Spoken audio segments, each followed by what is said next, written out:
안녕하세요. 대구에 살고 있고 제2의 인생을 살고 있다고 자부할 수 있는 30대 후반 여성입니다. 학창 시절에 나름 공부를 열심히 했다고 생각했는데 성적이 모자라서 전문대를 가게 되었어요. 전문대를 졸업하고 그래도 남들보다 빨리 취직을 하게 됐어요. 뷰티학과를 나왔기 때문에 졸업 후 M사 브랜드에서 메이크업 아티스트를 시작하게 되었어요. 전공이 뷰티 쪽이기도 했고 나름 전문대도 괜찮았기 때문에 제 학벌에 대해 전혀 문제가 되진 않는다고 생각했어요. 남들보다 더 빠른 진급을 위해 열정적으로 일했고 막내 아티스트부터 시작하여 손에 물 마를 날 없이 정말 모든 걸 다 바쳐서 일을 했죠. 제 노력이 헛되지 않게 브랜드 자체 내에서 인정도 많이 받았고 주변 동료들과 선임들에게도 신뢰를 받고 있었어요. 한참 일을 하면서 남편을 소개받게 되었고 어린 나이였지만 결혼을 준비하게 되었습니다. 일반 회사를 다니는 남편의 어머님은 결혼하기 전부터 겉모습이 화려하고 백화점 브랜드에서 일을 하고 있다는 것을 못마땅하게 생각하는 것 같았어요. 화장이 너무 진한 거 아니니? 아무리 네가 메이크업을 한다고 하지만 요즘 사람들이 그런 거 알아주기나 해. 그래도 여자는 뭐니 뭐니 해도 사무실에 앉아서 일하는 사자 직업이 최고인데 어쩌다 웬 생뚱맞게 우리 아들이 코를 꿰었담? 네? 코를 꿰었다뇨. 무슨 말씀을 그렇게 하세요? 어머님이 몰라서 그러는데 요즘 메이크업 아티스트의 전망이 얼마나 높은데요. 아무래도 결혼하고 애를 낳다 보면 사무직도 그렇게 오래 할 수 없는 직업이라고 생각해요. 그러니 걱정 마세요. 네 걱정을 하는 게 아니라 우리 아들을 걱정하는 거야. 그거 벌이는 제대로 되는 거니? 고생만 된통하다 끝나는 거 아니야? 에이, 요샌 안 그래요, 엄마. 얼마나 전문직인데. 그래도 윤지가 일하는 분야에서는 되게 알아주나 봐. 걱정 놓으셔요. 너한테 피해 안 간다고 하면 괜찮은데 너한테 피해 갈까봐 그러지. 요즘에 어디 이상한 여자애들이 한둘인 줄 알아? 남편이 시어머니에게 걱정을 놓으라고 하니 그제 아무 말도 안 하시더라고요. 처음부터 저를 탐탁치 않아 하시는 시어머니였지만 그래도 옆에서 제가 일하는 것도 보여드리고 남편과 잘 사는 모습을 보여드리면 될 것 같다는 생각을 하게 되었어요. 그렇게 결혼을 진행하게 되었고 처음엔 문제가 되지 않았지만 시어머니는 제가 벌이가 얼마인 줄도 모르면서 늘 제 남편이 조금이라도 저 때문에 손해를 볼까봐 전전긍긍 하더군요. 이런 부분에 있어서 스트레스를 받기 시작하였어요. 너 이번 달 월급 얼마 받았냐? 그리고 관리비랑 생활비 얼마인지 다 말해봐. 그거 우리 효섭이가 관리하는 거 맞지? 아니요. 월급은 각자 관리해요. 공동생활비 내고 거기서 관리비랑 이것저것 생활비 하는 거고요. 왜 그러시는 건데요? 우리 아들이 너 때문에 괜히 온팡 뒤집어 쓰는 거 아닌가 싶어서 그러지. 메이크업 아티스트고 뭐고 내가 처음 듣는 거니까 돈벌이는 되나 싶어서 그래. 요새는 여자도 능력이 있어야 되는 시대인데 혹시라도 우리 아들한테 기생하는 거 아니지? 기생이요? 아니요. 어머님, 저 효섭 씨보다 월급 많이 받을 때가 오히려 더 많아요. 어머님이 메이크업 분야에서 잘 모르셔서 그렇지만 옛날이랑 요즘엔 정말 달라요. 그러니까 걱정하지 마세요. 그리고 부부가 왜 부부인가요?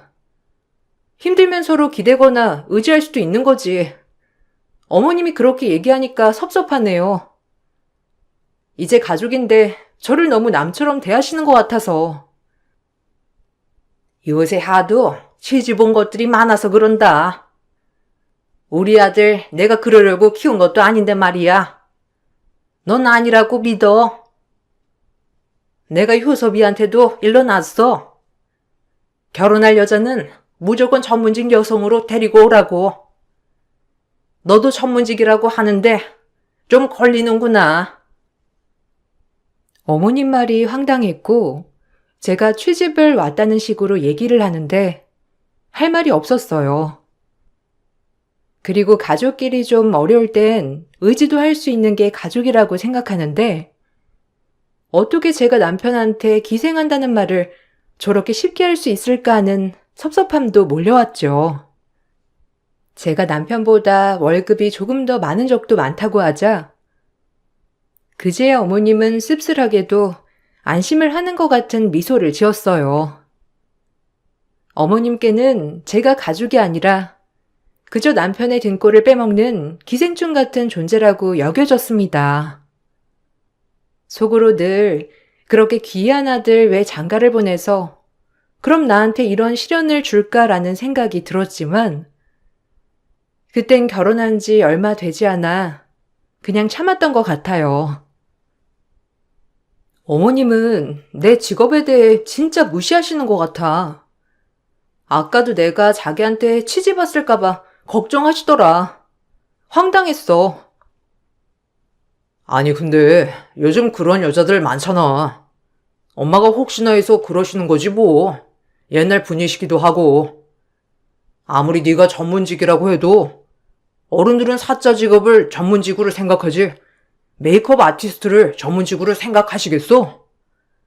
그냥 그러려니 해. 그럼 내가 어머님이 저렇게 얘기하실 때마다 이해해야 한다는 거야, 자기는? 자기가 중간에서 잘할 생각은 안 하고. 그냥 어른이 그런 거니까 그러려니 해. 뭘 그렇게 따지고 드냐, 피곤하게. 너도 참 너다. 어른한테 그러지 좀 마, 야박하게. 엄마가 메이크업 아티스트 이런 일을 어떻게 알겠어? 그러니까 너한테 이러는 것도 이해를 좀 해. 요즘 사람들이나 알지. 당신도 나 처음에 메이크업 한다고 했을 때 멋있다고 하면서 엄청 들이댔잖아. 근데 이제 와서 그런 반응 뭐야? 어이없다. 뭐 생소하기도 하고 그때는 그냥 네가 좋으니까 그랬는데 그냥 어른들은 그럴 수 있으니까 그러려니 하라는 거야. 남편은 저보고 어머님을 이해하라고 했어요. 남편이 그렇게 얘기하니 내가 너무 예민한 건가 싶기도 하더라고요. 그래서 그래, 좋은 게 좋은 거지라고 생각하며 애써 참았습니다. 그러던 중 제가 매장에서 손님 화장을 시연해주고 있을 때 시어머니와 시어머니 친구분들이 백화점에 놀러 오셨더라고요. 누가 봐도 시어머니셔서 반갑게 인사를 드렸더니 시어머니는 저를 외면했어요. 누가 봐도 외면이었죠. 제가 백화점에서 그렇게 화장을 하고 사람들에게 화장품을 판매하고 있는 모습이 창피했던 거예요. 처음으로 느껴보는 굴욕이었는데 어디 가서 단 한 번도 누군가에게 짐이 된 적도 누군가가 날 창피해한 적도 없었지만 시어머니는 백화점에서 일하고 있던 저를 창피하고 한심하다는 듯이 쳐다봤죠. 그 모습을 보고 정말 큰 상처를 받게 되었어요. 어머, 어머님, 백화점 나오신 거예요? 저 이제 곧 점심시간인데 우리 같이 식사할까요? 아, 안녕하세요. 저 효섭 씨 와이프예요.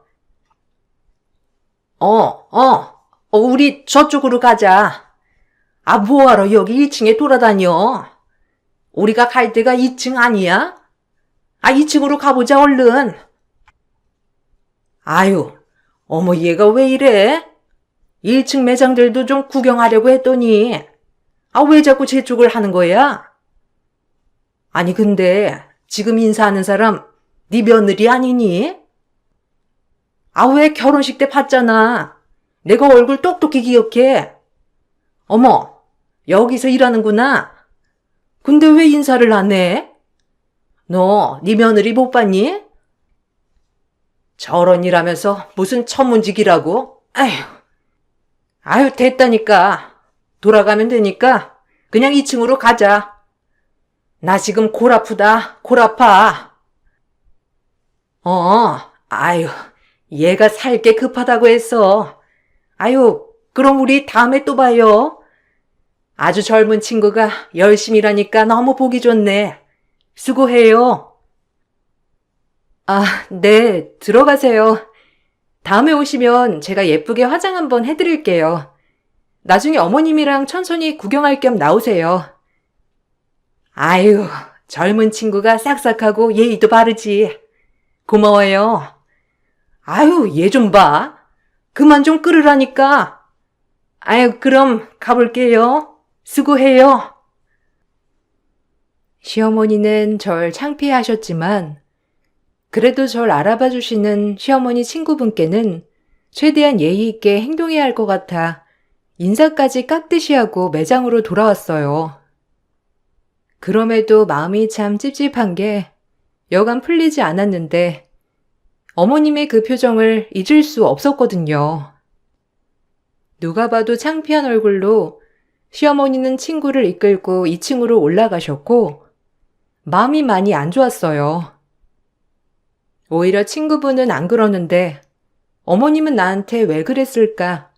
그 모습을 보니 어머님에게 확실히 마음의 선이 그어지기 시작했어요.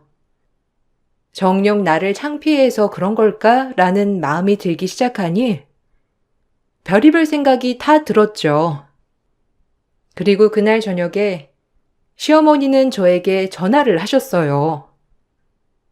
전화 내용은 무조건 끝나고 시댁에 들리라는 내용이었는데 저 역시 너무 섭섭하고 황당했기 때문에 어머님과 얘기 좀 하고 싶었어요.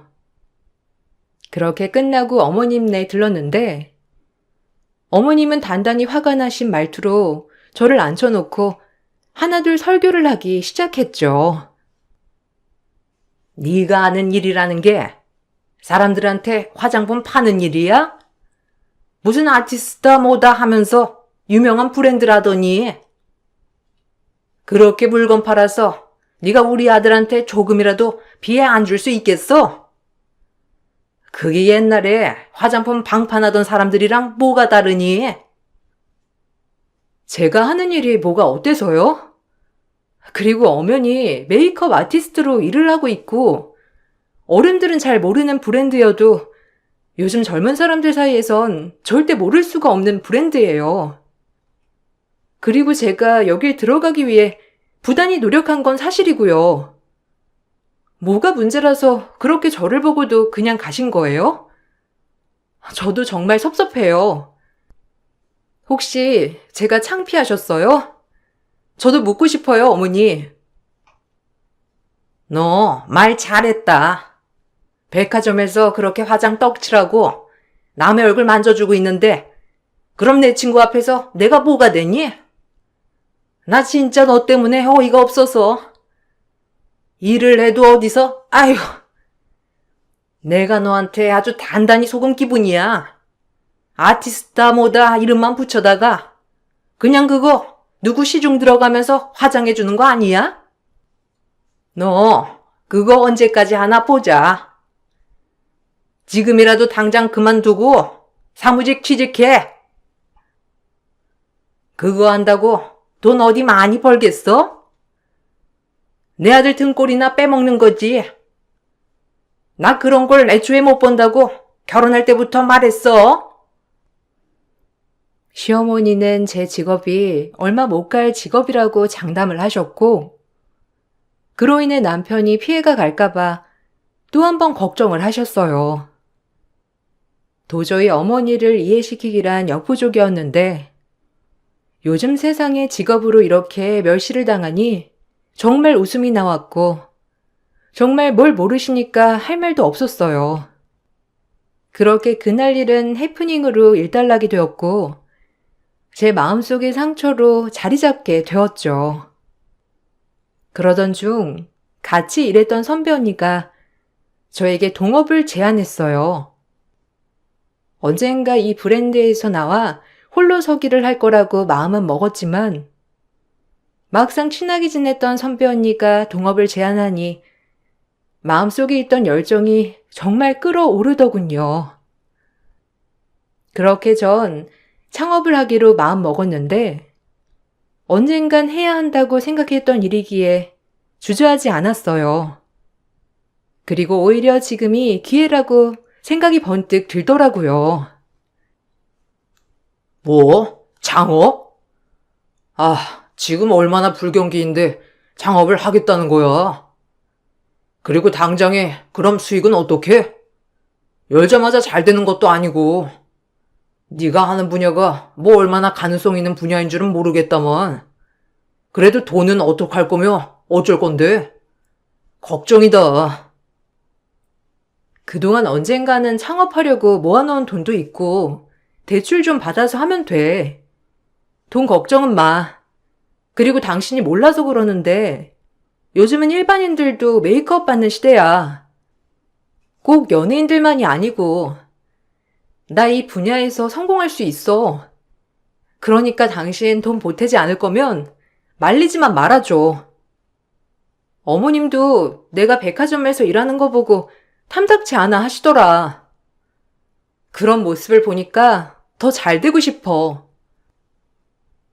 내 월급 가지고는 우리 집 생활 불가능한 거 너도 알고 있지? 무조건 너도 벌어와야 해. 그러니까 잘 생각해보고 결정해. 뭐 자기가 하는 말이 나쁘다고 생각하진 않는데 이럴 땐 좀 옆에서 응원 좀 해주면 안 돼? 내가 선생님이랑 결혼한 것도 아니고 당신이나 어머님이나 매사에 돈. 진짜 질린다. 내가 언제 당신한테 1원 한 장 보태달라고 한 적이나 있어? 그냥 걱정돼서 하는 말이지. 요즘 세상에 외벌이는 말도 안 되고 무조건 너도 일해야 하는 형편이니까 잘 생각해 보라고. 이럴 땐 그냥 따뜻한 말 한마디 해주는 게 더 좋았을 텐데. 나도 아쉽다 정말. 매번 이런 식이니까 할 말도 없고. 남편은 돈 걱정을 시키지 않을 거라면 창업을 하라고 했는데 참 섭섭하게 들려오더라고요.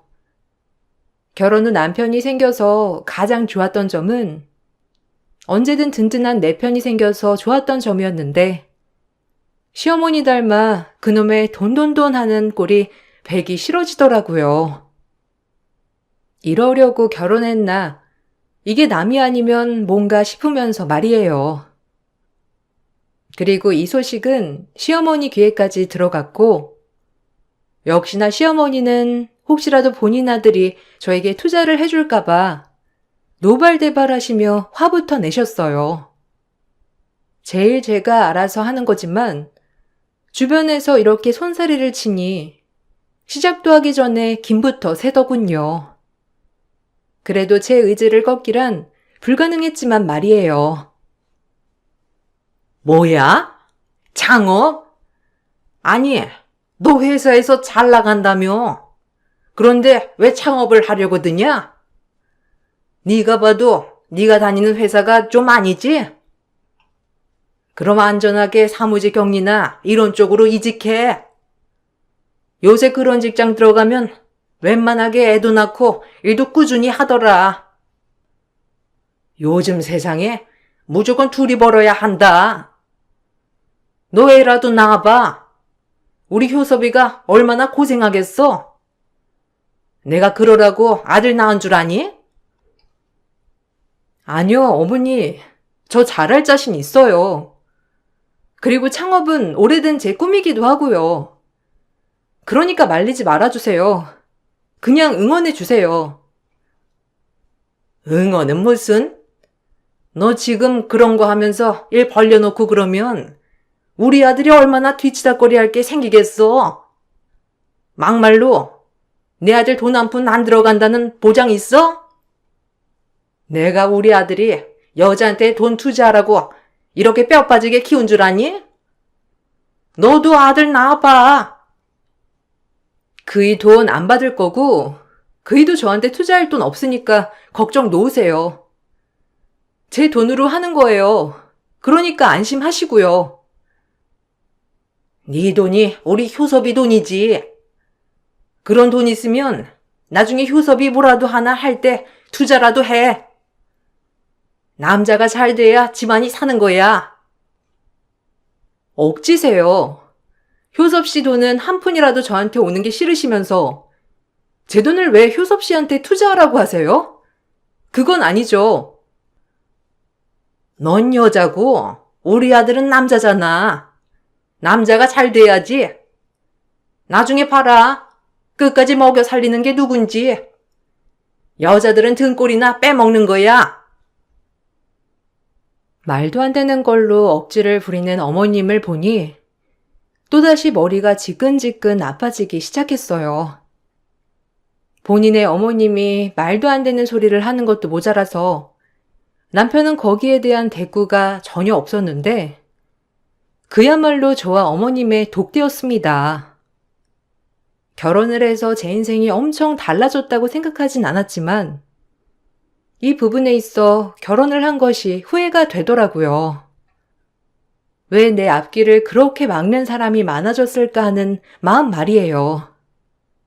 제가 끝까지 사업을 포기하지 못한다고 하자 시어머니도 참다 막말을 하였죠. 죄송하지만 그래도 시작해 볼래요, 어머님. 이거 어머님 설득하러 온 거 아니고요. 그냥 앞으로 계획이 이렇다 말씀드리러 온 거니까 오해 마세요. 제가 한두 살 먹은 어린애도 아니고 이 분야에서 6년 동안 커리어 열심히 쌓았으니 걱정 마세요. 그럼 너 나한테 통보하러 온 거네? 네가 사업을 하든 말든 그래 나 상관할 바 아닌데 각서 하나 써라. 혹시라도 쫄딱 망하거나 건질 수익 하나 없을 때 우리 아들이랑 순순히 이혼하겠다고 각서 써. 나 안 그러면 분해서 잠 못 잔다. 이혼이라뇨? 자긴 이런 말 듣고도 꿀먹은 벙어리처럼 가만히 있네? 내가 이럴 거면 결혼을 왜 한 거야 도대체. 아, 기가 막혀. 아니 엄마는 내 걱정되니까 그러신 거지. 너 잘 될 수 있다며.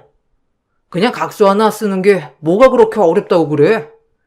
그냥 써드려. 그래, 각서 써라. 혹시라도 네 빚 우리 아들이 대신 갚아야 될까봐 나 진짜 걱정되거든? 그리고 너 일 버리는 거에 앞서서 우리 아들 돈 10,000원 한 장 썼단 봐. 내가 그 길로 네 사업장 찾아가서 본때를 보여줄 테니 그런 줄 알아. 이거 알겠으면 시작해. 그러죠. 뭐 이혼이 어렵나요? 어차피 지금도 보면 제 편 하나 없는데요. 그럼 어머님도 각서 쓰세요. 저 승승장구했을 때 콩고물 하나 바라지 마세요. 아셨어요? 각서는 똑같아야죠. 어느 한 명이 희생할 순 없는 거잖아요. 그러니 어머님이랑 당신도 써. 너무 화가 나 저도 어머님과 남편에게 각서를 요구했어요.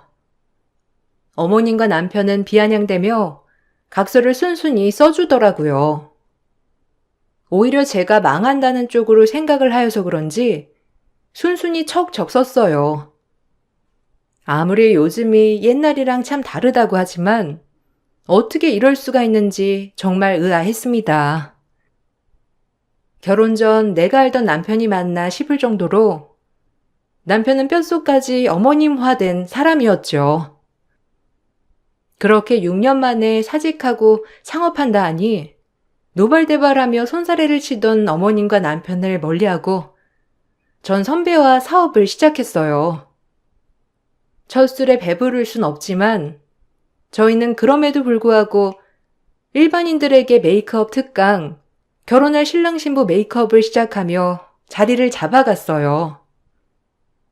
그리고 저희 메이크업 수강생들이 늘어남에 따라 주변에서도 면접 메이크업이라든지 혼주 돌잔치 등등 메이크업 문의가 잇따랐죠. 역시나 제 실력대로 성공할 줄은 알았지만 값진 결과로 짧은 시간 내에 성공을 하게 되었답니다. 우리가 잘 될 줄 알았다니까. 덕분이야. 네가 손도 빠르고 손님들도 많이 받을 수 있어서 그런 것 같아. 우리 다음 달에 수강생 더 늘어가지고 이대로만 가면 진짜 2호점 내는 것도 시간 문제야. 어쨌든 아직 몇 달밖에 안 됐지만 너무 수고했어. 에이, 선배랑 같이 하는 거니까 더 잘 된 거죠. 오히려 시너지 효과가 난 것 같아요. 고마워요, 선배. 우리 더 잘해봐요. 같이 일하는 동업자도 너무 좋았고, 선배 말대로 처음에 둘이 시작한 뷰티 토털숍이었지만, 이제는 헤어 파트 따로, 패션 파트 따로 해서 점차 매장이 커졌어요. 저희는 연 1년 만에 각자 연수익 8억 정도를 거두게 되었죠. 내 실력에 자신은 있었지만 그래도 눈으로 보이는 결과가 너무 좋아서 뿌듯했어요. 제가 바빠지고 일도 많아지며 금전적으로도 여유가 생기자 시어머니와 남편은 태도가 돌변한 게 눈에 확 보였고 오히려 이런 모습들을 보니 더 실망스러웠어요.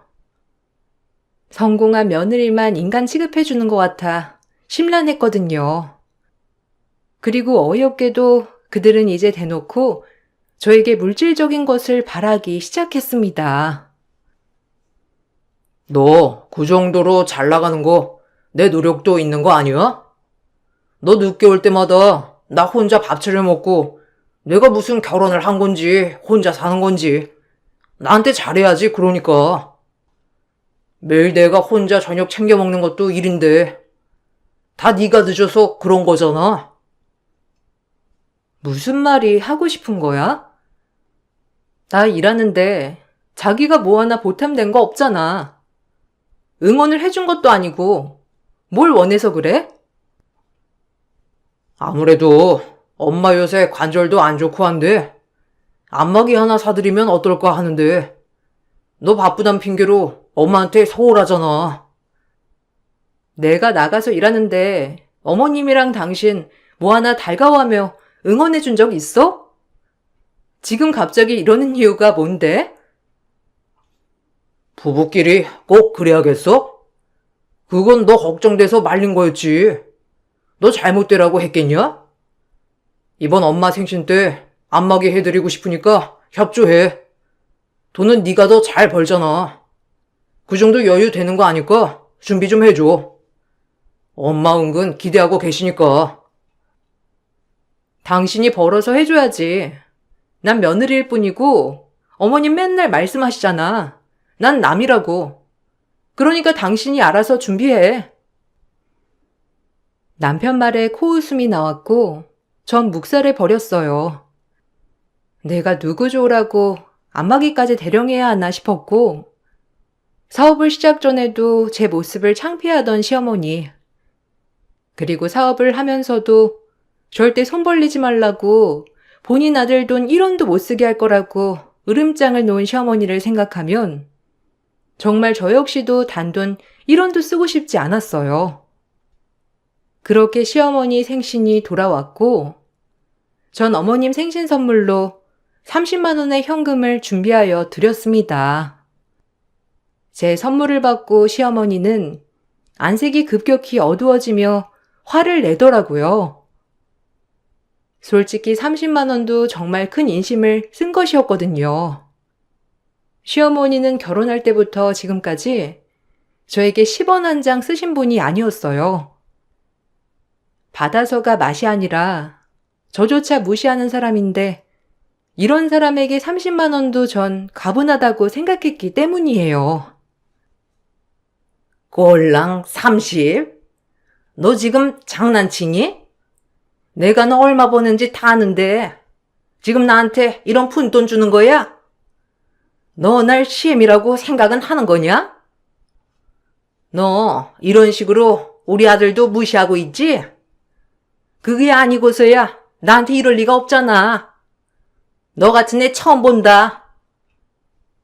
어머님, 제 수익은 수익인 거고요. 우리 각서 썼잖아요. 이제 와서 왜 그러세요? 전 그때 어머님이 했던 행동, 말들 다 잊혀지지 않아요. 그래놓고 이제 와서 저한테 뭘 바라시는 거 참 웃긴 행동 아니에요? 당신도 너무 웃긴다 진짜. 뻔뻔하잖아. 이혼까지 염두에 둔 며느리인데 뭘 바라세요 바라시길. 진짜 뻔뻔한 게 하늘을 찌르네. 이거 어디 뉴스감 아닌가요? 제가 연수익 8억을 거두고 남편한테 1,000원도 안 주니 모자 반응 진짜 황당하더라고요. 이제 와서 본인들이 저의 돈을 마음대로 할 수 있을 거라는 그런 착각을 한다는 게 우스웠어요. 전 그때 모든 걸 깨닫게 되었고, 진정으로 이 사람들과 이제는 이별을 해야 할 때라고 확신이 들었어요. 시어머니의 뻔뻔한 태도, 남편의 안일한 태도를 용서할 수가 없던 저는 그 자리에서 이혼을 선언했습니다. 제가 이혼을 선언하자 남편은 절대 이혼을 못 해준다고 했고, 시어머니 또한 이혼은 안 된다고 하더군요. 여하튼 변하지 않는 건 넌 이젠 며느리라는 거야. 그러니까 며느리면 며느리답게 순응하고 살아. 너 잘된 거 다 우리 아들 외조 덕분 아니니? 맨날 밥도 혼자 차려 먹고 얼마나 외로웠을 거야. 그러니까 네가 당연히 이 집에 잘해야 하는 게 맞는 거지. 웃기고 있네. 이런 뻔뻔한 사람들 같으니라고. 그렇게 사업하기 전에 돈 한 푼 갖다 쓰면 이혼이라더니 이제 내가 내 돈 가지고 잘 되니까 이 돈이 당신네들 걸로 보여? 도저히 못 참겠다. 원래도 행복하지 않은 결혼 생활 왜 붙잡고 있었을까 하는 생각이 들게 되는 날이네. 우리 이혼해. 그리고 다신 마주치지 말자고. 아줌마도 아줌마가 원하는 사짜 며느리 봐. 당신 아들이 그 정도로 잘나진 않았지만 어떻게든 구해지면 구해지겠지. 돌싱이라도 말이야. 더 이상 얘기할 가치도 없는 인간들 같으니라고. 전 그 말을 끝으로 남편의 귀퉁이를 날렸습니다.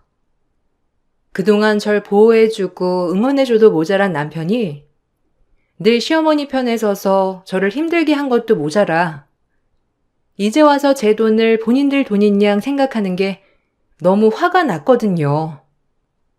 제가 남편에게 귀퉁이를 날리자 시어머니는 충격에 길길이 날뛰기 시작했고 남편도 처음 맞아보는 뺨에 어리둥절해 하더니 헛소리를 했어요. 뭐? 이혼? 누구 맘대로 이혼이야? 너 지금 돈 좀 벌었다고 혼자만 잘 살겠다는 거야?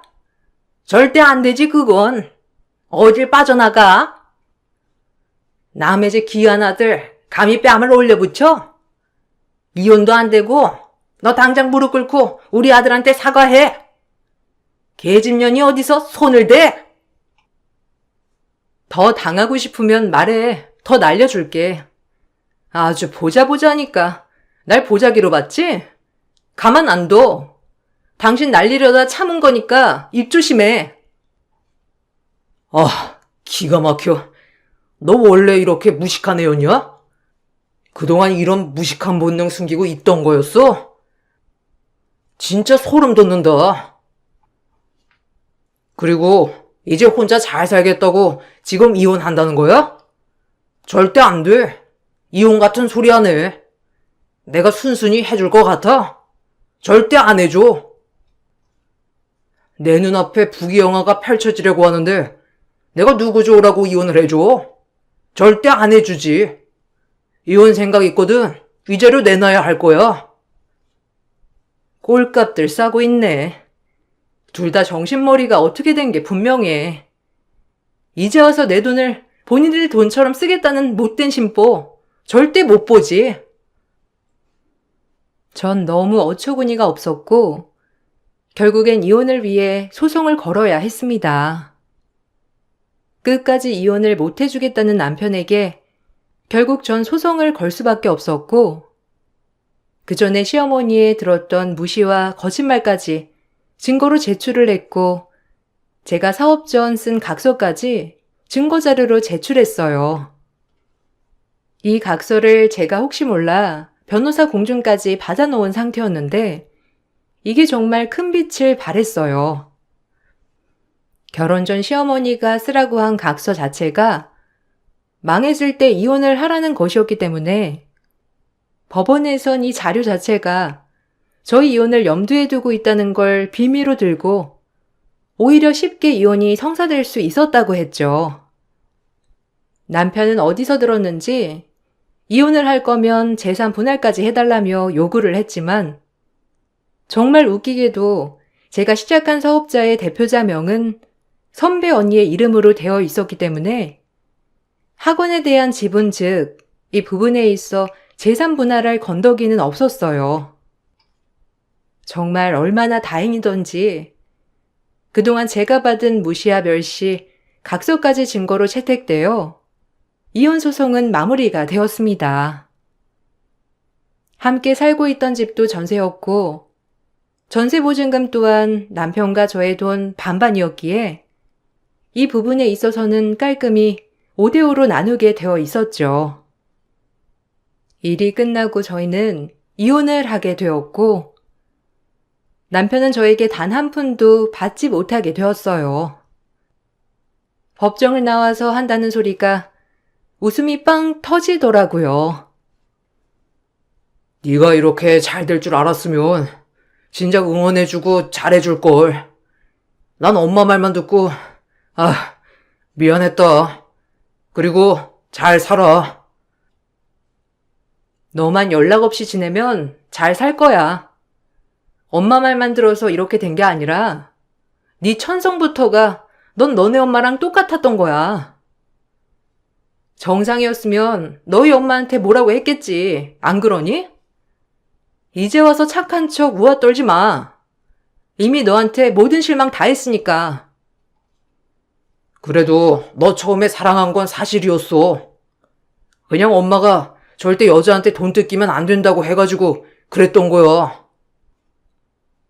네가 똑같은 천성이었으니 그 말을 들은 거겠지.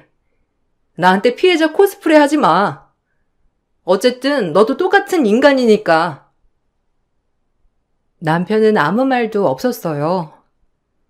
그리고 시어머니는 저한테서 단 한 푼도 가져오지 못했다는 소리에 제 영업장에 찾아와 저 때문에 아들이 호라비가 됐다며 책임지라고 뻔뻔하게 소리를 쳤죠. 참 황당했지만 이것 또한 더 이상 신랑이 하고 싶지 않아 바로 경찰에 신고를 냈고 고성방가죄로 고소를 했습니다. 결국 시어머니는 벌금을 내야 했고 접근 금지 신청까지 진행했어요. 네가 날 신고해? 우리 아들 호라비 맞는 것도 모자라서 아주 우리 집안을 쑥대밭으로 만들겠다는 심산이구나. 마음대로 생각하셔. 당신 욕심이 화를 부른 거지. 그 덕분에 당신 아들이 호라비가 된 거고 콩 심은데 콩 난다는 말이 여기서 나온 말이야. 그 애미의 그 아들이라고. 내가 눈이 삐었지. 이런 남자인 줄 모르고 일찍 결혼을 해서 내 신생만 망치려 들었으니. 부디 반성하고 벌금 잘 내고 앞으로 얼굴 보는 일 없이 각자 살자고요. 아줌마 따위한테 뭘 기대를 바랬다고. 그럼 이만. 야, 너 가만 안 둘 거야? 우리 아들 이혼남 만든 거 너 가만 안 둬? 네가 혼자 잘 된 거 같지? 다 우리 덕이라고. 시어머니는 끝까지 본인들 잘못을 인정하지 않았어요. 그냥 그렇게 살아온 사람이니 평생 남의 탓만 하면서 살라고 생각했어요. 짧다면 짧은 세월, 이런 집에 시집가 왜 굳이 스트레스를 받았나 하는 생각도 문득 들지만 오히려 제가 더 발전할 수 있는 계기가 되었던 것 같아요. 오기와 기상으로 사업도 시작하고 악착같이 성공한 모습을 보여주기 위해 많이 노력했거든요. 모든 게 거저 얻는 게 없다는 말이 정말 사실인 것 같은 요즘입니다. 그리고 너무 행복한 요즘이기도 하고요. 거울을 보며 늘 외쳐요. 정말 잘 살고 있다. 앞으로도 더 잘할 거다. 이런 믿음을 제 얼굴을 보며 늘 외친답니다. 제 자신이 절 믿어야 할 것 같아서 말이죠. 지금은 저희 영업장이 3호점까지 있습니다. 1, 2호점은 선배 명의지만 2호 후 3호점은 제 이름으로 낸 영업장이요. 그렇게 무시하고 멸시하던 메이크업 아티스트라는 직업을 가지고 이 자리까지 올 수 있었다는 게 제 자신이 참 기특하고 대견한 것 같아요.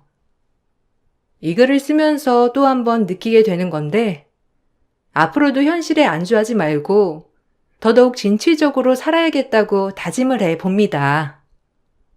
여러분들 날씨가 더운데 더위 조심하시고 좋은 하루 보내세요. 감사합니다. 안녕하세요.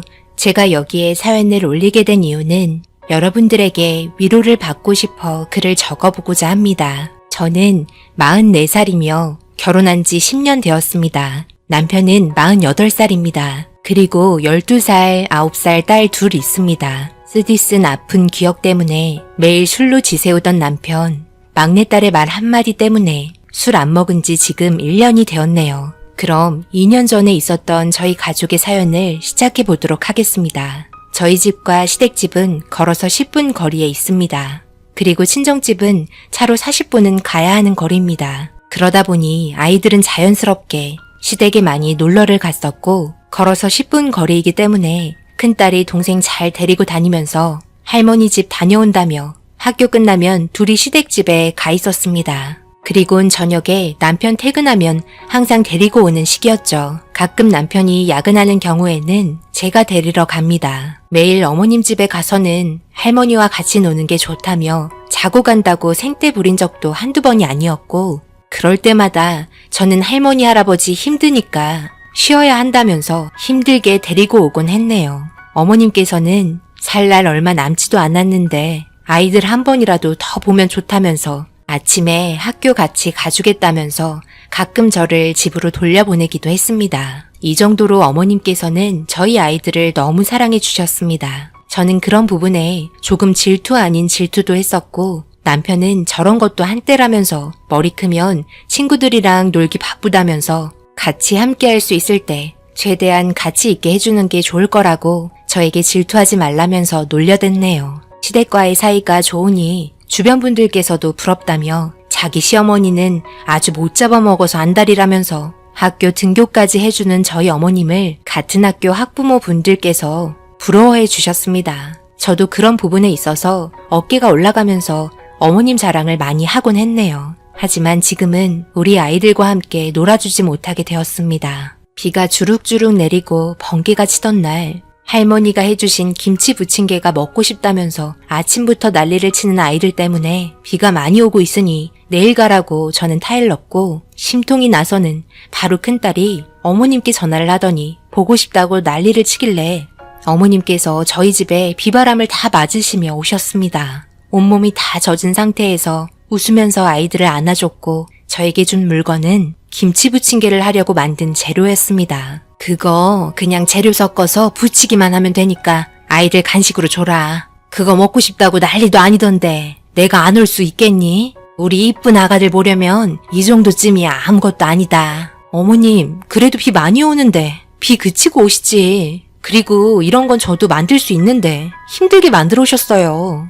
너는 집안이라니까 바쁘잖니. 나는 집에서 하는 것도 없는데 이런 거 하면서 운동이다 생각하는 거란다. 걱정 말고 어서 애들 간식 만들어 주거라. 몸 좀 닦게 수건도 좀 부탁하마. 그렇게 저는 어머님 갈아입으실 옷을 드렸고 아이들과 놀아주면서 행복해 하시는 모습에 저 또한 기분이 좋았습니다. 누구나 그렇듯 가정이 화목하면 더 이상 바랄 게 뭐가 있겠습니까? 평생 이렇게 행복하게 살고 싶었습니다. 저녁이 되고 비도 그치자 아버님 식사 차려드려야 한다며 일어나는 어머님을 보곤 아이들은 같이 가겠다면서 양쪽으로 손을 꼭 잡았고 저는 오늘은 안 된다고 하면서 약간 언성을 높이면서 말했습니다. 그날따라 좀 피곤해 보이신 어머님께서는 엄마 말 따르라면서 아이들을 잘 타일렀고 그렇게 남편 퇴근 전에 들어가셨습니다. 최근 들어 많이 피곤해 보이시고 안색이 안 좋아 보이시는 어머님이 걱정되어 전화통화로 잘 들어가셨는지 확인하면서 어디 안 좋은 데 있으시냐고 물어봤지만 최근에 잠을 잘 못 자는 것 빼고는 괜찮다면서 걱정 말라는 말과 함께 끊었습니다. 그리고 다음날 아침에 남편 아침밥 차려주고 아이들 학교 보내고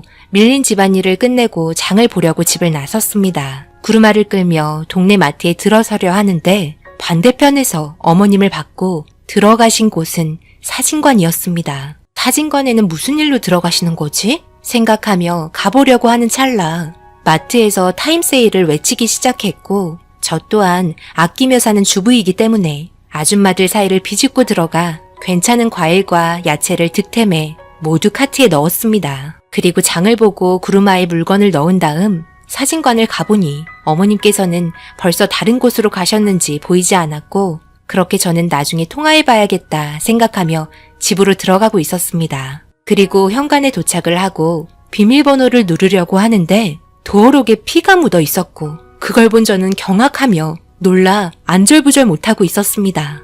그런데 문이 완전 닫혀져 있는 상태가 아니어서 문틈으로 쳐다봤고 저희 집 안에서는 어머님께서 화장실에 웅크리고 있는 게 현관에서 보였습니다. 저는 보자마자 달려 들어갔고 화장실에는 온통 피투성이었습니다. 어머님, 왜 이러세요? 갑자기 이게 무슨 일이에요? 어디 다치신 거예요? 어머님 정신 좀 차려보세요.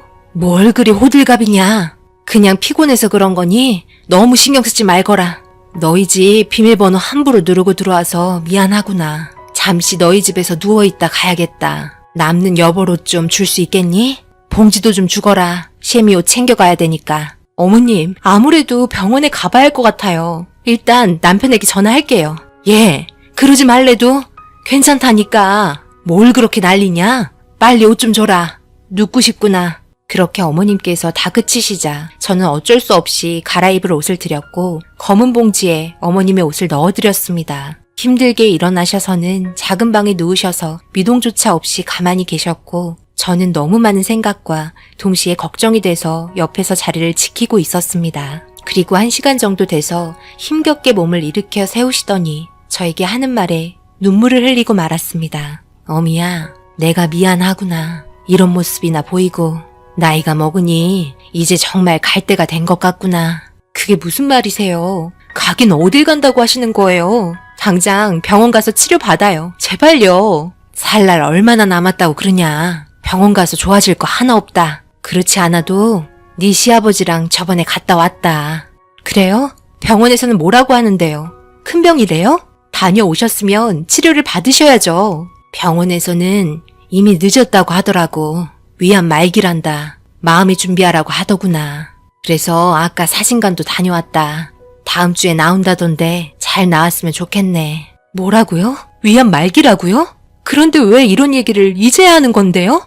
아버님도 알고 계셨으면서 이런 일을 모른 척 하셨다는 거예요? 정말 너무하세요. 우리는 한 가족이잖아요. 지금 당장 병원 가는 걸로 해요. 병원에서 더 이상 손 쓸 수도 없다고 하는데 뭘 병원에 간다고 하니? 그리고 내가 너희한테 알리지 말라고 말했다. 좋을 거 하나 없는데 뭐하러 말하니? 어차피 세월 지나면 모두 다 가는 인생. 조금 일찍 떠난다 생각하면 되는 거지. 호들갑 그만 떨어라. 이제 시엠이 가야겠다. 절대 우리 아들한테는 말하지 말거라. 알겠니? 특히 아이들한테는 더욱더 말하면 안 된다. 그리곤 힘겹게 일어나셔서 집으로 가신다며 나가셨습니다. 집까지 같이 가드린다고 했지만 아이들 올 시간이고 남편 퇴근하면 저녁 준비도 해야 하니 나오지 말라는 말과 함께 엘리베이터 타고 내려가셨습니다. 그렇게 저 혼자 손으로 얼굴을 가리며 펑펑 울었고 계속해서 진정이 되지 않는 상태에서 큰딸에게 전화가 왔습니다. 큰딸은 학교에서 나오면서 할머니 만났다면서 할머니 집에 들어가서 놀겠다며 저에게 허락을 받으려 하길래 할머니 몸이 많이 안 좋으니 오늘 말고 다음에 가라고 말했지만 제 말은 귀뚱으로 듣고 끊어버렸습니다. 저는 순간 화가 치밀어 올랐고 아이들 데리러 나갔는데 벌써 한참 멀리 가버린 아이들에게 소리치며 빨리 오라고 했지만 제 말이 들리지 않는지 양쪽에 큰딸과 작은딸이 손을 잡고 어머님 집에 가고 있었습니다. 그리고 코너에서 제 시야에서 사라진 아이들과 어머님을 쫓으려 뛰어갔고 갑자기 엄청나게 큰 소음과 함께 너무 놀라 아이들이 있던 곳으로 빠르게 뛰어갔습니다. 그리고 보게 된 충격적인 장면에 주저앉았고 숨을 쉴 수가 없었습니다. 아이들은 눈을 뜨지 않았고 어머님께서도 눈을 뜨지 않은 상태에서 셋이 뭉쳐 있었습니다. 그리고 사고가 난 곳에는 벽을 받고 있는 차가 있었으며 거기에서 내린 사람들은 목덜미를 잡으며 몇 명의 남자가 내렸는데 다름 아닌 학생들이었습니다. 저는 너무 충격을 받았고 이 상황을 본 학생들은 도망을 쳤습니다. 저는 아이들 잡는 것보다는 우리 가족이 걱정이 되어 다리가 풀린 상태로 기어갔고 주변 사람들은 저희 상황을 보고 신고를 했으며 아이들은 눈을 뜨며 정신을 차리고 있었습니다. 주변 사람들은 움직이지 말고 누워 있으라며 아이들을 일어나지 못하게 했고 크게 다친 상태에서 움직이면 신경을 다칠 수도 있으니 119 올 때까지 기다려야 한다면서 아이들을 움직이지 못하게 했습니다. 하지만 지금 상황을 겪어버린 아이들은 충격에 휩싸였는지 깨어나지 못한 어머님을 바라보며 울기 시작했고 그렇게 경찰과 119가 모두 사고 난 곳에 오면서 저희 모두 일단 병원으로 향했습니다. 그리고 어머님께서 세상을 떠나셨다는 말을 전해 들었고 저희 가족은 아무 말도 할 수 없이 눈물만 흘리며 통곡했네요. 경찰분들께서 운전한 아이들을 체포했다는 말을 들었고 사고 난 소식을 들은 남편과 아버님께서는 한 걸음에 달려와 어머님 상태를 확인한 후 남편은 오열하며 주저앉아 버렸습니다. 그리고 아버님께서는 하늘을 쳐다보면서 눈물을 삼키셨고 경찰분께서 저에게 다가와서 사고 난 차에 있던 녹화가 된 블랙박스의 사고 영상을 보여줬습니다.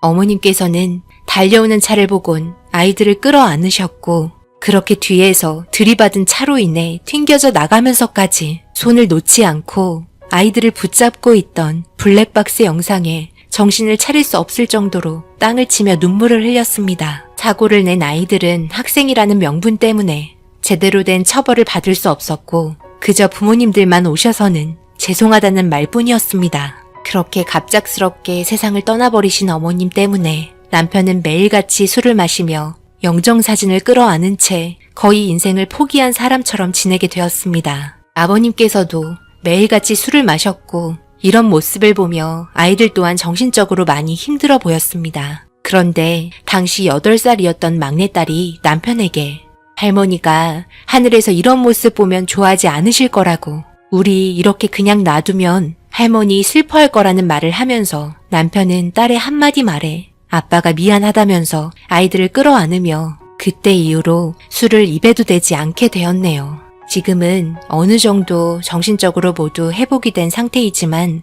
막내딸이 가끔 맛있는 거 먹을 때나 바람 쐬러 나가면 할머니가 있었으면 정말 좋았겠다면서 내뱉는 말에 눈시울이 붉혀졌네요. 그만큼 저희를 많이 사랑해 주셨던 어머님, 하늘에서 잘 지내고 계시죠?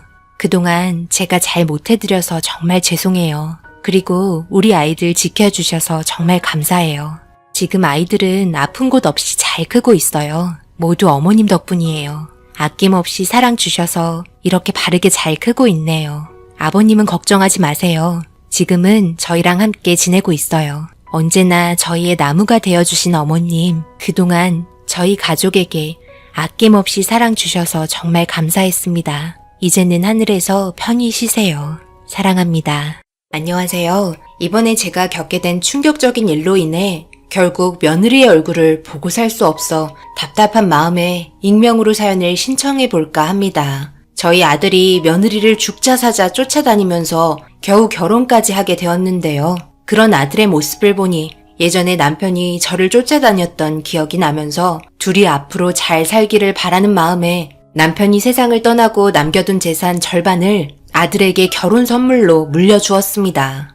저는 나이도 있고 살 날 얼마 안 남았는데 돈 싸들고 있어봤자 뭐 하겠어요. 나중에 자식한테 손 벌리지 않게 제 노후 자금만 있으면 되는 거고 둘이 앞으로 잘 살면 그걸로 만족하는 거죠. 외동 아들이라 욕심도 많고 가져야 하는 건 꼭 가져야 직성이 풀리는 성격이라 끈질기게 쫓아다닌 아들의 노력 끝에 정말 착하고 순진한 며느리를 들이게 돼서 제 기분도 너무 좋았습니다.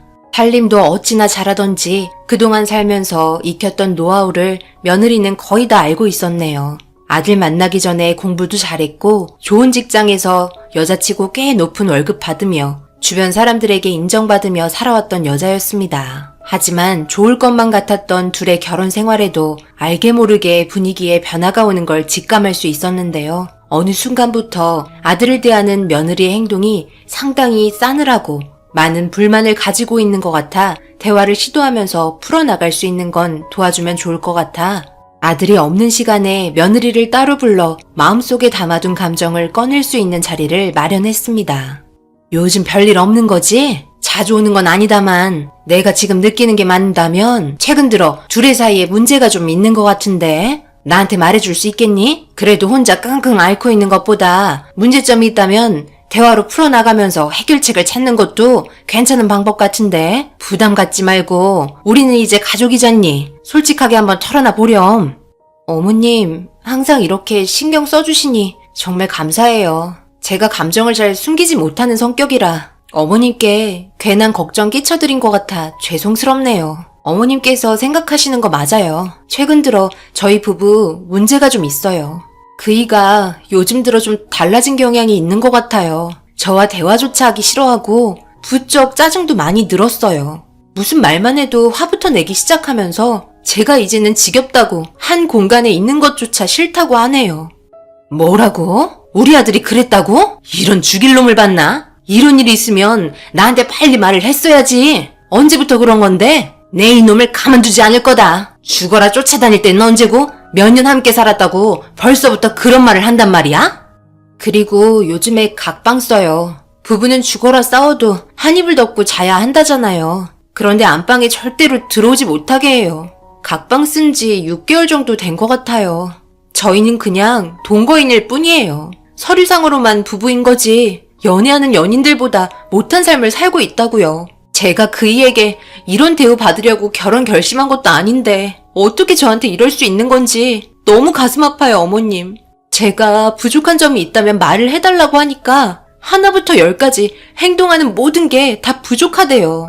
며느리는 결국 저와 대화하는 도중에 눈물이 터지고 말았습니다. 그동안 얼마나 서러웠는지 숨이 멎을 정도로 하염없이 울고 있는 모습에 더 이상 두고 볼 수 없어서 집으로 쳐들어가 술에 취해 자고 있는 아들을 발로 걷어차면서 일어나라고 소리치며 화를 냈고 갑자기 들이닥친 제 모습을 본 아들은 순간 화들짝 놀라며 정신을 차리고 화부터 내지 말고 무슨 일인지 차분하게 대화로 풀어나가자는 말에 아들 볼뜨기를 잡고 거실로 끌고 나왔습니다. 제가 한 행동에 대해 불만이 있었는지 다 큰 아들 볼 잡고 끌고 나왔다며 술도 먹었겠다 저를 보며 대들기 시작하면서 며느리를 향해 인상을 쓰기 시작했습니다. 저희는 거실에 둘러앉아 문제가 되고 있는 것들을 해결하기 위해 대화를 하기 시작했지만 술을 너무 먹어서 제정신이 아닌 아들을 앉혀두고 제대로 된 이야기를 할 수가 없었습니다. 결국 다음날 아침이 밝아올 때까지 기다렸고 작은 방에서 잠도 안 와 뒤척이고 있는데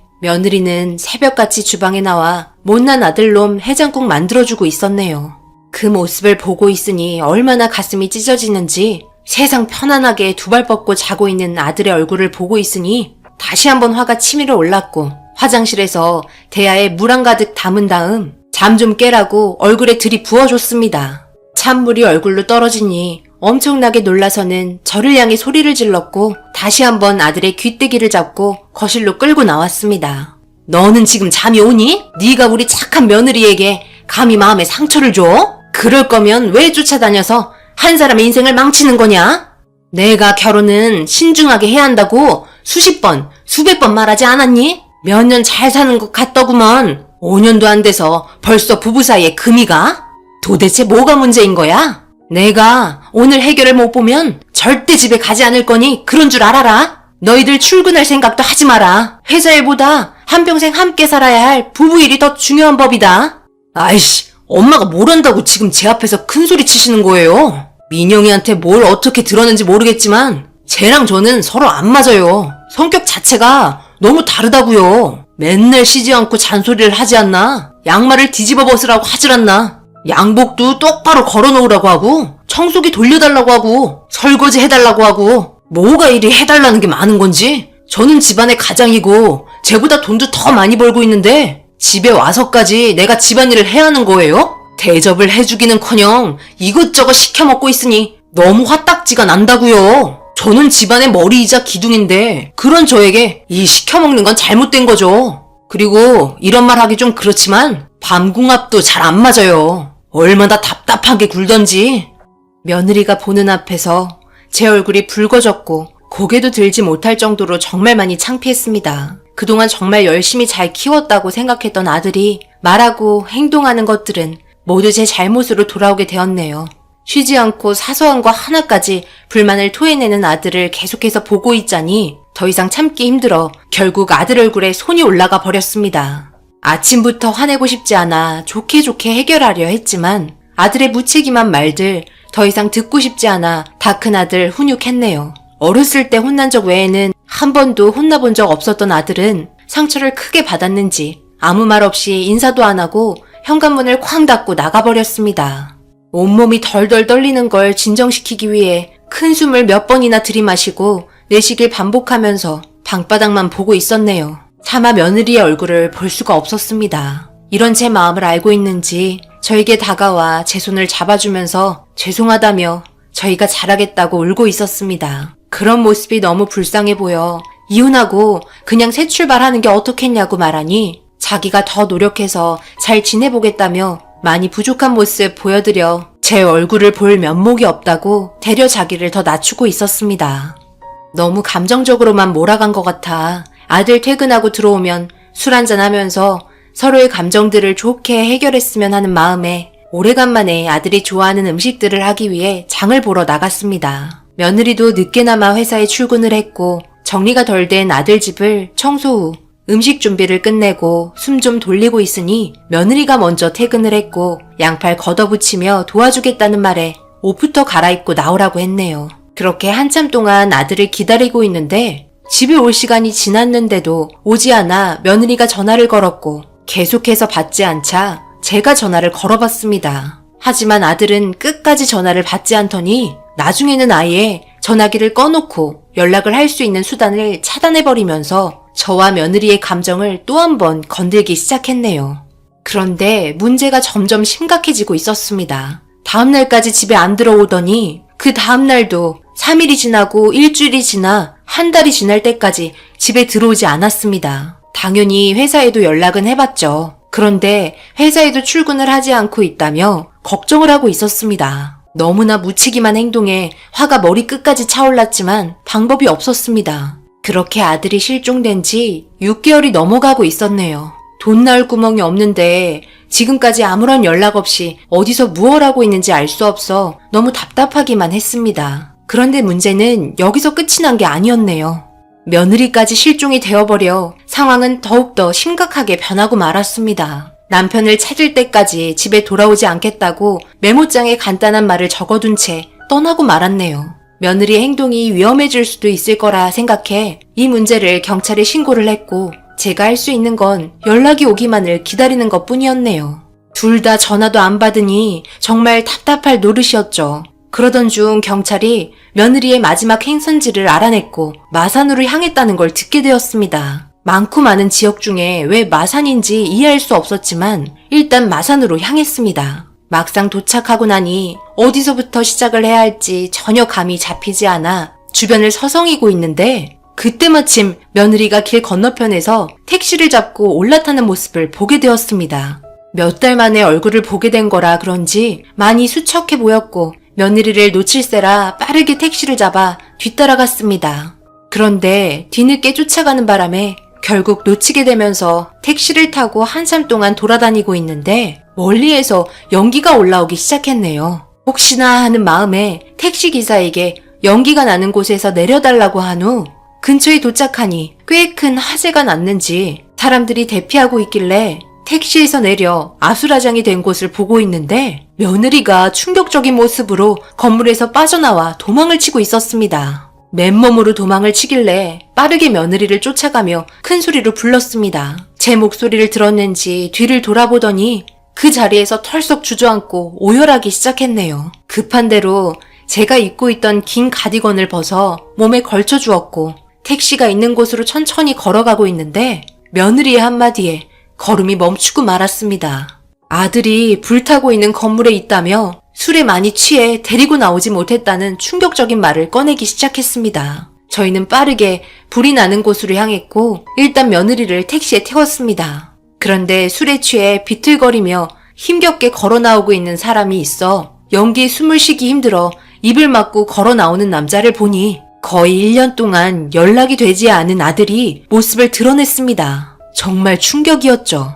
집을 나갈 때와는 달리 삐쩍 말라서는 술에 완전 쩔어 눈이 반쯤 풀려 있었습니다. 그리곤 제 앞에서 쓰러지고 말았네요. 연기를 너무 많이 마신 건지 많이 힘들어 보였고 뒤이어 구급차가 와서 아들을 응급실에 실어 병원으로 이송했습니다. 저희도 급하게 병원으로 향했고 병원에서 준비해준 환자복을 며느리에게 입힌 뒤 정신을 차리지 못한 아들을 보고 있었어요.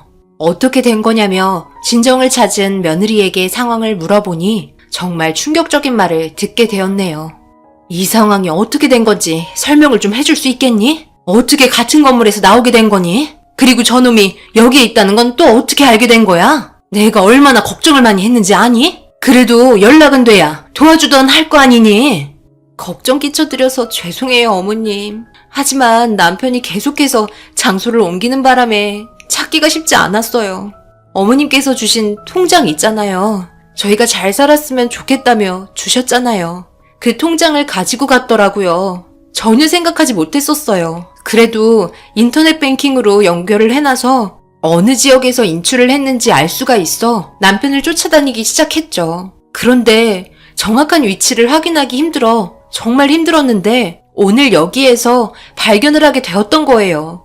알고 보니 그동안 지역을 돌아다니면서 움직였던 건 유흥 관련된 곳이었어요. 술에 엄청 취해서 여인숙으로 들어가는 걸 보고 뒤따라 들어갔고 많은 여자들이 저를 막으려고 하는 걸 밀치며 끌고 나오려고 했는데 제가 누군지도 알아보지도 못할 정도로 인사불성인 채 제가 그런 곳에서 일하는 여자인 줄 알고 있었던 건지 이렇게 저를 만들어 버렸어요. 너무 화가 나 세차게 남편을 뿌리치며 거부하자 기분이 나빴는지 저를 붙잡고 난리를 치면서 들고 있던 담배가 이불에 떨어지면서 불이 붙었고 결국 이런 상황까지 오게 되었어요. 죄송해요, 어머님. 아들의 무책임한 행동들 때문에 이런 일이 벌어지게 됐다는 게 너무나 큰 충격이었지만 며느리를 그런 쪽에서 일을 하고 있는 사람으로 생각하고 막 대했다는 것 자체가 용서할 수 없었습니다. 눈물을 흘리는 며느리를 안아주며 미안하다는 말만 반복할 수밖에 없었고 아들은 울고 있는 며느리의 목소리에 눈을 뜨며 정신을 차리면서 저희를 바라봤습니다. 술이 좀 깼는지 놀란 눈빛으로 저와 며느리를 번갈아가며 쳐다보더니 이런 상황이 창피한 건 아는지 눈을 질끈 감았네요. 누워있는 것조차 꼴보기가 싫어 아들 얼굴을 사정없이 흔들었고 제발 정신 좀 차리라며 화를 내면서 눈물을 흘렸지만 아들놈은 제 말을 들으려고 하지도 않았습니다. 더 이상 이런 한심한 아들에게 착한 며느리를 맡길 수 없어 당장 이혼하라고 소리쳤고 며느리는 아무 말 없이 고개만 떨구고 있었습니다. 그런데 아들에게 듣게 된 더 충격적인 말은 그동안 열심히 살라고 주었던 남편이 남겨준 재산을 몽땅 유흥으로 써버렸고 남은 돈은 고작 몇백 정도밖에 안 남았다는 말을 듣게 되었어요. 아들놈이 쓴 돈은 3억이었습니다. 1년 동안 3억을 그저 즐기기 위해 흥청망청 썼다는 게 이해하기가 너무 힘이 들었네요. 도대체 왜 이렇게까지 해야만 한 건지 이유를 물어보니 아들의 답은 간단했습니다. 며느리 하나만으로는 만족을 할 수 없었다며 자기 마음도 이해해달라고 투덜거리고 있었네요. 이렇게까지 변한 이유는 결혼하고 나서 매일 반복되는 일상이 싫었다는 겁니다. 결혼하기 전에는 자유의 몸이었지만 결혼 후 제약이 있고 자유롭지 못하다 보니 그동안 쌓였던 감정이 터지고 말았다네요. 저는 더 이상 듣고 싶지도 않아 네가 하고 싶은 대로 알아서 하고 살라며 그 자리에서 며느리 손을 잡고 나왔습니다. 며칠 후 아들놈은 주머니에 돈이 다 떨어졌는지 조용히 집에 들어왔어요. 제 아들이고 제가 감당해야 할 문제일 것 같아 며느리에게 조심스럽게 물어보니 더 이상은 힘들 것 같다며 이혼을 원하더라고요. 아들놈의 의견은 들을 필요도 없었습니다. 다음날 바로 이혼할 수 있게 서류 작성해서 남이 들 수 있게 깔끔히 처리해 주었네요. 아들은 그제서야 잘하겠다며 용서를 빌었지만 듣고 싶지 않았고 며느리도 당황했는지 어쩔 줄 몰라 했지만 제가 며느리에게 해줄 수 있는 건 이게 최선이었어요. 시어머니를 떠나 아들로마나 제대로 가르치지 못한 제 탓이기에 제 선에서 해결하길 원했습니다. 그리고 아들 집 재산은 며느리에게 돌렸고 그렇게 둘은 이혼을 하게 되었습니다. 제 마음도 찢어질 정도로 많이 아픕니다. 하지만 착하고 순진한 며느리 꼬셔 저렇게 상처만 주는 모습 더 이상 지켜보고 싶지 않았네요. 가끔 며느리에게 연락 오지만 더 이상 연락도 하지 말라고 했습니다. 새로운 삶 찾고 저희 가족 이제는 잊고 살라고 작별 인사했네요. 그리고 아들에게는 땡전 한 푼 주지 않았고 혼자서 알아서 하라고 한 후 인연 끊었습니다. 더 이상 제 아들 아니라고 단호하게 내린 결정에 많이 당황하면서 잘못했다고 무릎 꿇고 싹싹 빌었지만 용서도 어느 선까지지 이건 정말 아닌 것 같아 더 이상 얼굴 안 보고 살기로 했네요. 제가 내린 결정 잘한 거 맞겠죠? 죽던 살던 둘이 알아서 하라고 그냥 보고만 있어야 했을까요? 제가 좀 더 지혜롭게 해결하지 못하기도 한 것 같아 마음 한편이 많이 아파집니다. 며느리가 좋은 남자 만나 앞으로 잘 살아가길 바랄 뿐입니다. 제 사연은 여기까지입니다. 여러분들께서 제가 내린 결정에 대해서 조언해 주실 분들 댓글 주시면 정말 감사하겠습니다. 앞으로 제가 어떤 식으로 좀 더 현명하게 처신을 할 수 있을지 지혜를 나눠주시길 부탁드립니다. 감사합니다. 오늘의 사연은 여기까지입니다. 댓글로 여러분들의 생각과 조언을 남겨주세요. 저는 다음 영상으로 찾아뵙겠습니다. 감사합니다.